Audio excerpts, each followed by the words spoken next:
Pentagon, five-sided shape. A pentagon has five sides.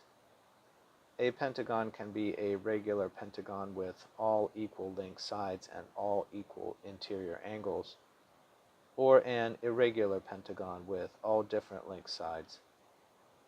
A pentagon can be either convex with all vertices pointing out from the center, or concave with some sides pointing in toward the center of the shape. The classic example of a pentagon shape is the pentagon-shaped building housing the U.S. Department of Defense in Arlington, Virginia. Note that shape names ending in gon are two-dimensional shapes, when shape names ending in hedron are three-dimensional shapes. Example, dodecagon versus dodecahedron, a 12-sided two-dimensional shape versus a 12-sided three-dimensional shape. A hexagon has 6 sides. A heptagon has 7 sides. An octagon has 8 sides.